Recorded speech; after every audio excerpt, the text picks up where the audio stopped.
Welcome to another episode of the Franchise Academy. My name is Tom Scarda. I'm a franchise advisor and coach, and I help people figure out if franchising is right for them or not. We were just talking offline, Tom Wood and I, who is my guest today, about how long we've been doing this. It's over 20 years. We know each other almost 25 years in franchising. And Tom and I actually graduated together from the certified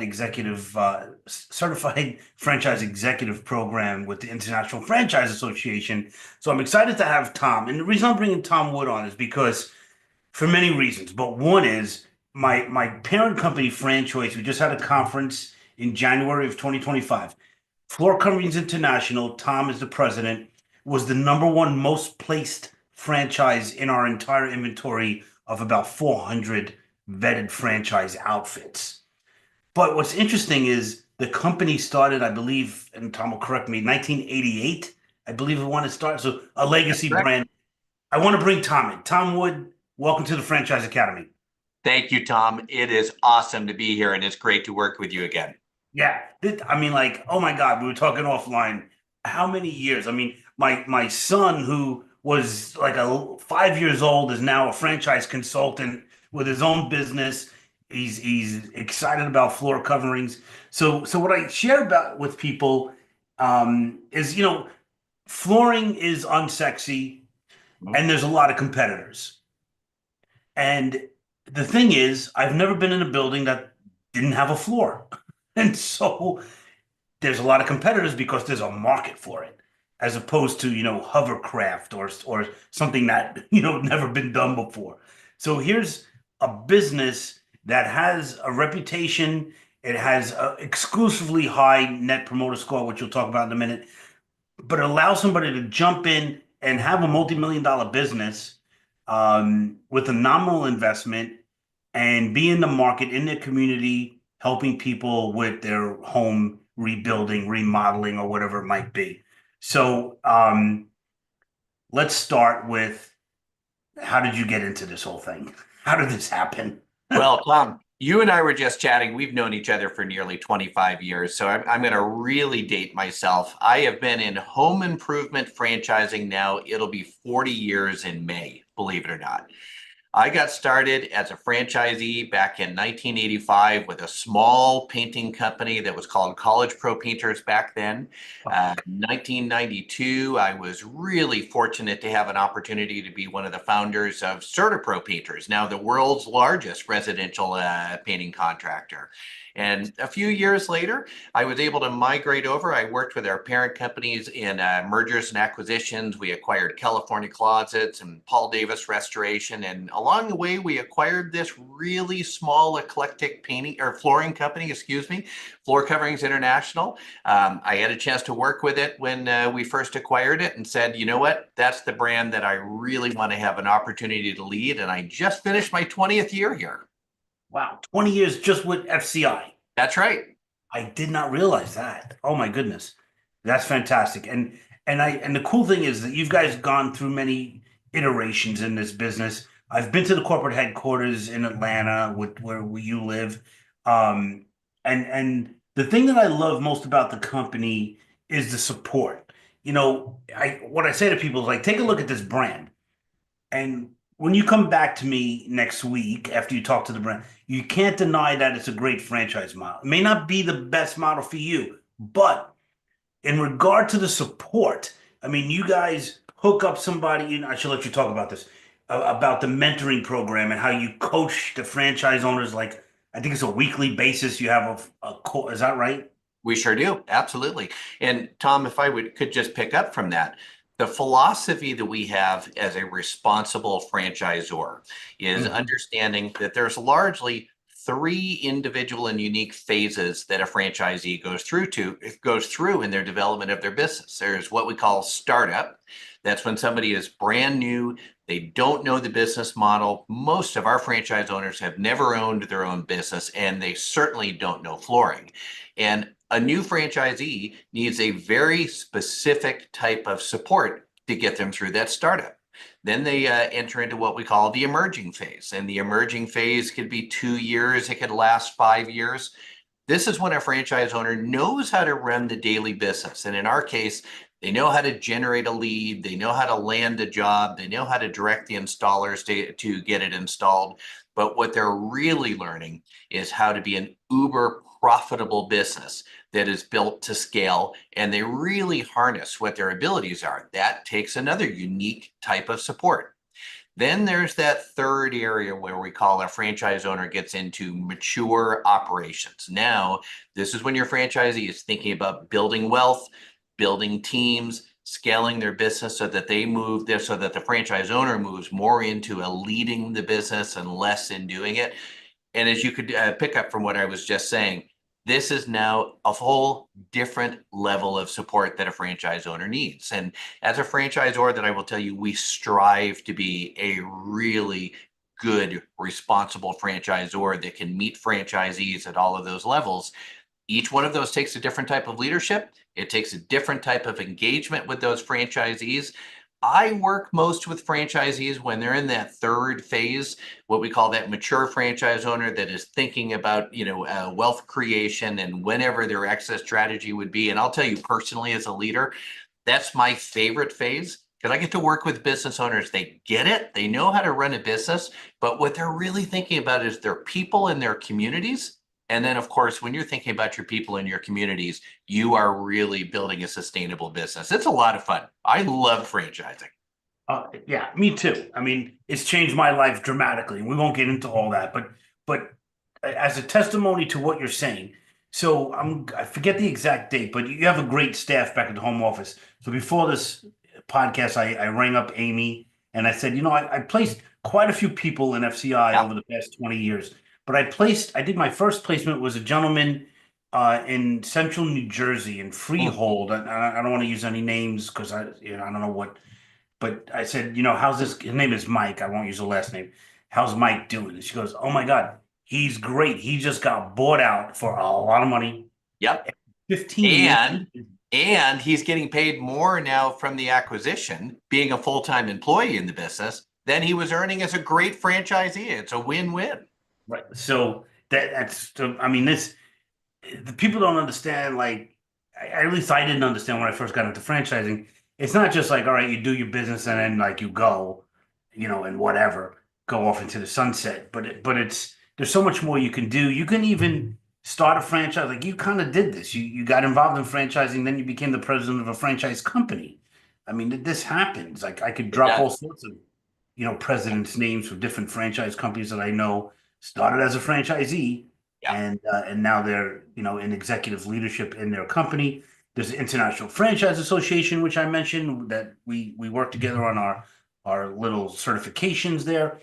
Um, so what I wanted to also point out about this is like it's a big business. So like if you think about flooring, so I'm gonna get a floor. There's a guy who will go to Home Depot or Lowe's and buy a floor or put it in on a weekend or whatever. And that's not really your customer, but Nope. you're looking for more busy dual income people. That's going to be your customer.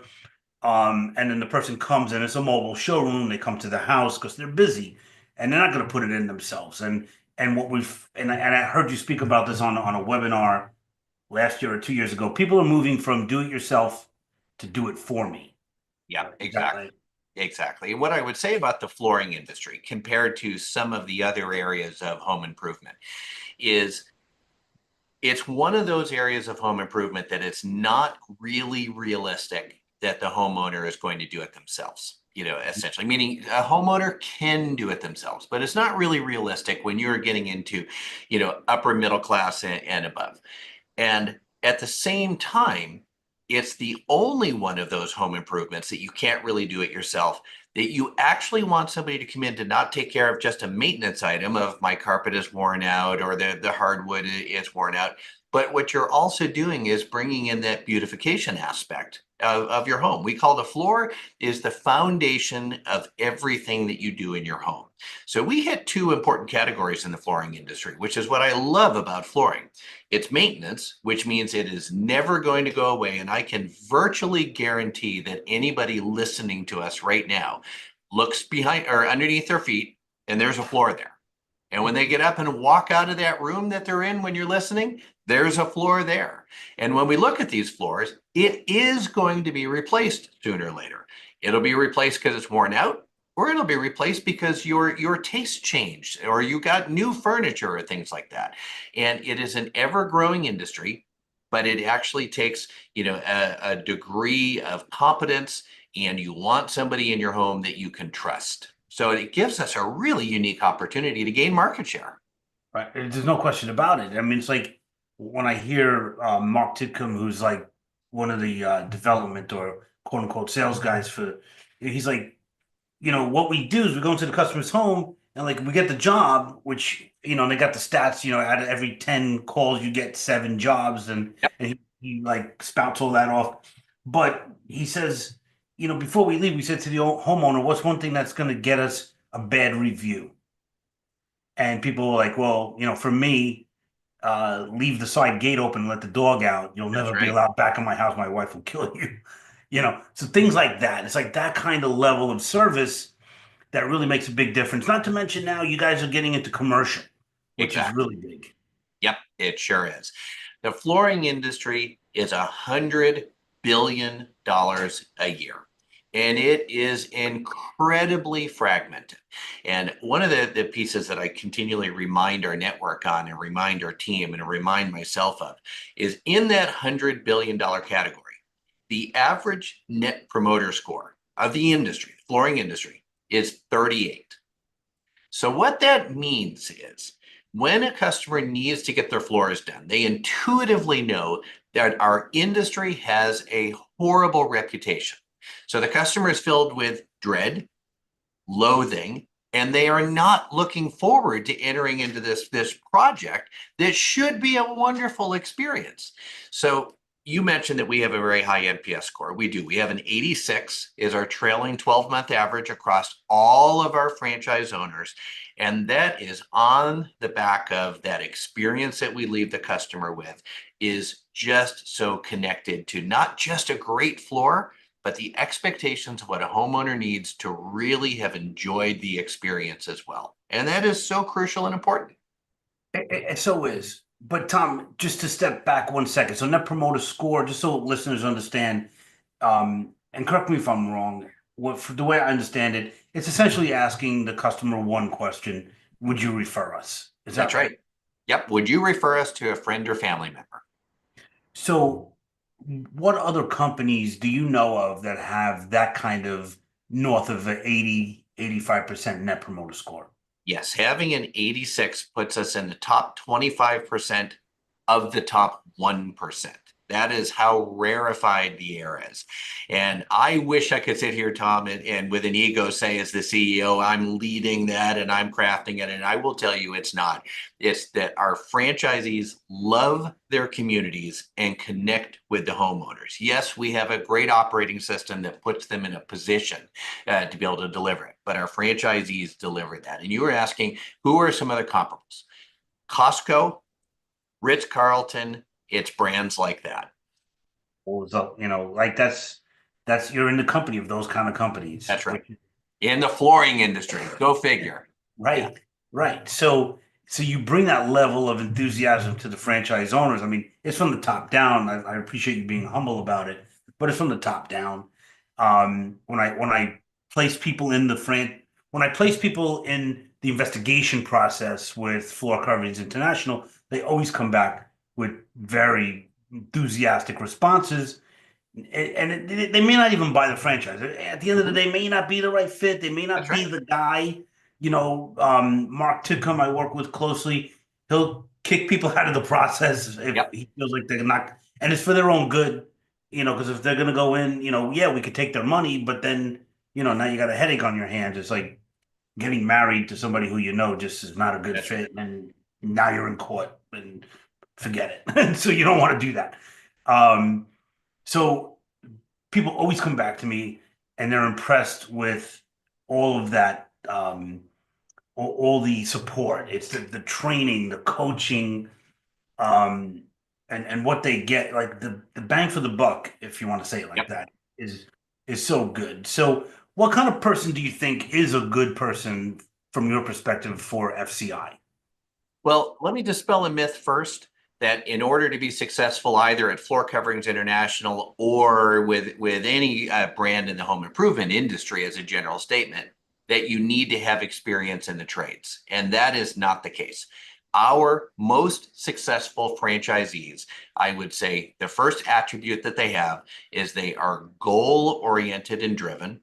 And then the second thing is they understand, these are my words, transactional business. And when I say transactional business, what I mean by that is largely we are a sales and marketing organization from the owner's perspective. That's the mindset that they need to be in, is customer acquisition, customer satisfaction. That is then reinforced by an outstanding delivery mechanism. Now, what I mean when I'm saying this is there's many brands across many products that have a really good product, but they don't understand that as the owner, you have to be customer acquisition oriented. That great product is the reinforcing thing that will gain you that customer and brings the customer back. So to bring this back to that question you asked, the most important attribute is customer acquisition minded and understanding that you grow your business through sales and marketing. Yeah. And that's, all of that could be taught to an extent, but definitely the flooring part is what you teach. And Yep. and so I remember years ago, I don't know where I read it, but I'm going back 20, 30 years ago. It's often very good to hire an employee from an outside state because they don't know what the norms are where they're now going to work. Correct. And so in franchising, it's great. I mean, I think you'll do some acquisitions where you'll maybe flip a local franchise mom and pop or a business mom and pop into the franchise.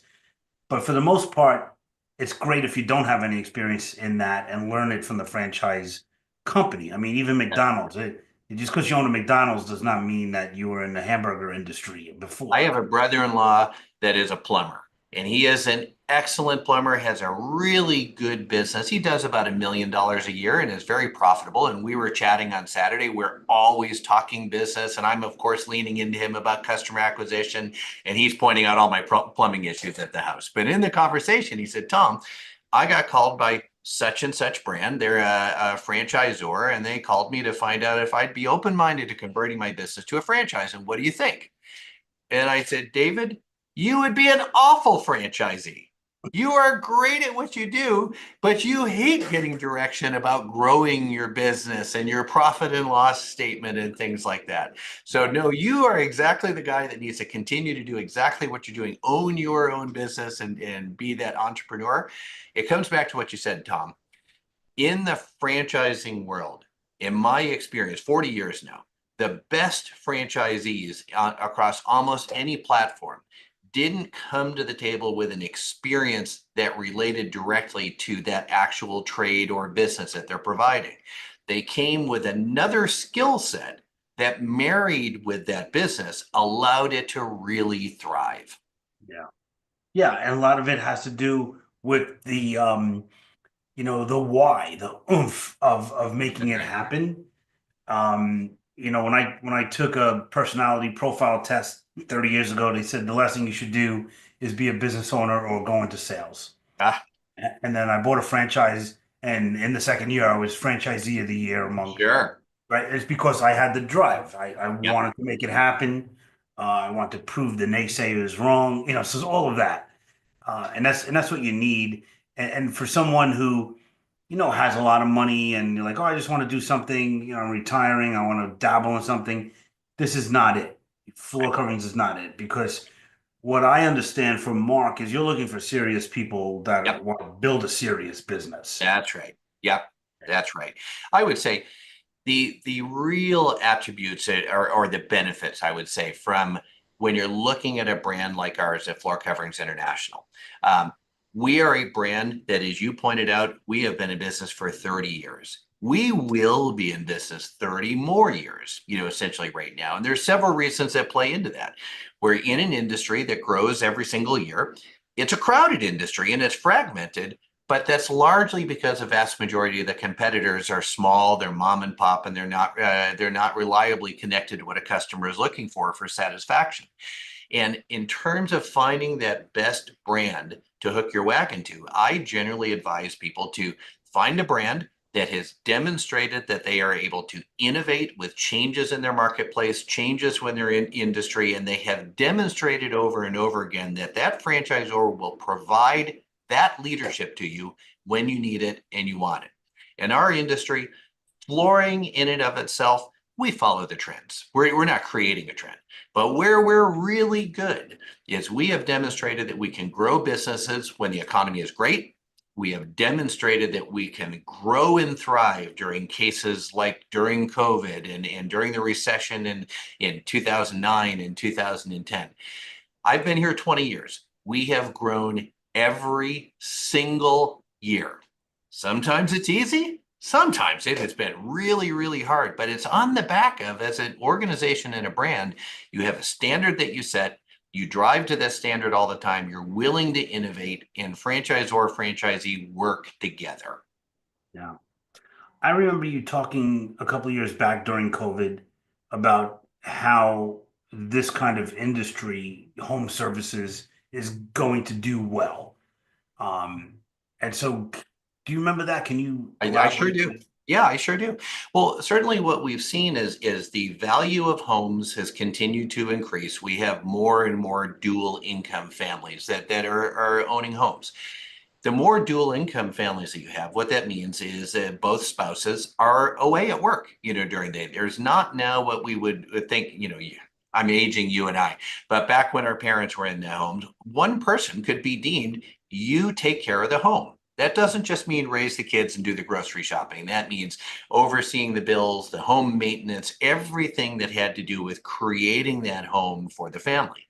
That has dramatically changed. And as that has changed, and we don't have, as a general rule, one person that is dedicated to running the home, we need to rely on outside sources, outside suppliers, outside home improvement companies to essentially do a lot of the things that we would have thought to do before.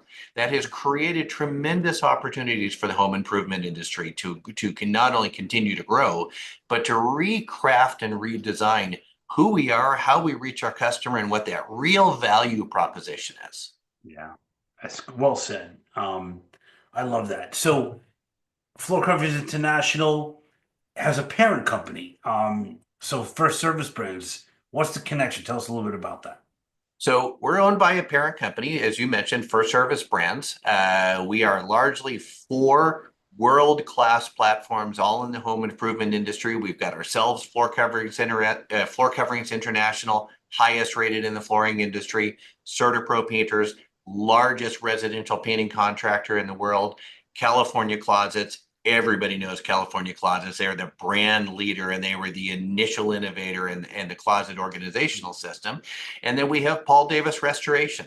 They are actually our largest brand and platform that specializes in restoration after fires and floods and things like that. And then we have a fifth brand, Pillar to Post Home Inspection, that is a leading edge. They're in when a customer or a homeowner is looking to buy or sell a home to do a full top to bottom inspection. Last year with our brands, we did $3.8 billion in US and Canada of essentially four different home improvements and then one home inspector. But where I think the real value is in our platform, that is a differentiator from many of our competitors that are conglomerates of franchise brands, we are decentralized. So what that means is, as the CEO here, I am tasked with leading this brand. I'm not told what to do in leading the brand. My counterpart over at CertaPro Painters, an awesome business leader and a great brand, he runs that brand. He is the person that is in charge. Now, Mike and I, and then the folks over at California Closets and Paul Davis, we collaborate, but we collaborate because it's by choice.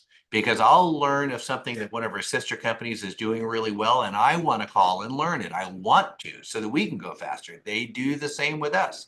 And it's the same with all of our leadership team and such. And what I find that is really unique is that fosters that entrepreneurial spirit within the brands, and it encourages collaboration as opposed to forced collaboration, which means I think we're stronger because of it. I agree. What would you say to somebody who's listening now and they're thinking about buying a franchise, they find this home improvement thing kind of unsexy. They rather get into like a burger thing or something. What would be your advice? Well, I certainly see how flipping burgers and grease on your tie and things like that would be way more sexy than a flooring business. Sorry, my sarcasm leaked right out. Here's what I would say. As a guy that is a business owner, because I'm the biggest single shareholder, individual shareholder at Floor Coverings International. So I think and breathe and behave, like an owner, just like somebody listening, being a franchisee. The best brands are the ones that you can identify with as an owner and that you can lead with pride to your end consumer. And it doesn't matter if it's flooring, painting, burgers, or hotels, because you won't be the one that's actually delivering that service. Our franchisees don't lay a floor. If you own a restaurant, you better not be the one flipping the burgers. But the question is, how can you wrap your mind around what that brand is, and does that drive you? What franchise owners at Floor Coverings International love, and what fills me with passion. $100 billion industry that grows every single year. All the homes and apartments and townhomes you see that are being built in our community, they all have floors that will need to be replaced. Our opportunity and where we really excel is we are outstanding at meeting that customer where they are, delivering a great experience at a price that is very fair. And our operating model allows our franchisees to profit and do really well and scale their business. Yeah. Fantastic. I mean, it's such a great opportunity. And so that's why I promote it all the time, and we could talk for hours about this.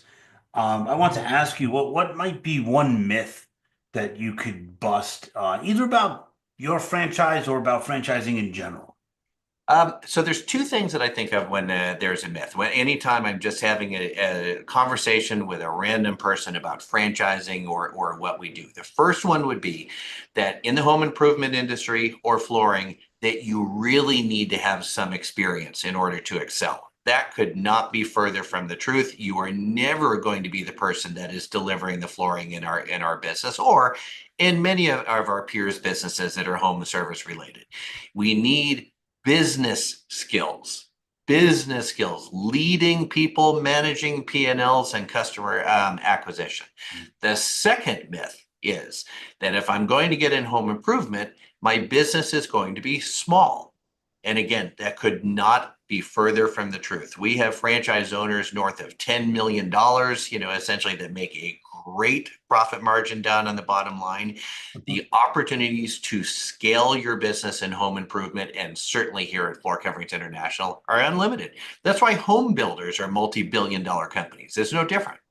Right. No, there's no question about it. I think it's wonderful. I think if somebody's thinking about, a really solid business that they may not have thought about before, FCI is a great option. As long as you want to be coachable, Yep. follow the system, and be goal oriented, as you mentioned. I think that's a Well great said. point. But that's great, Tom. It's great having you here. Thank you so much for spending some time with me. I think it was a great conversation. And if people want to know more, they can just get out to the franchiseacademy.com. Floor Coverings International is there. We'll have all that data, and I'll get you hooked up with my friend Mark, who will walk you through the process of learning about flooring, something that you never thought you would love, and you might end up loving it. Yep. Nobody Thanks so beats the much. mark. That's for sure. Thank you, Yes, Tom. It was awesome to be here and reconnect with you. absolutely super. And we will see you again very soon. You will. Okay. God bless you. We'll see you soon.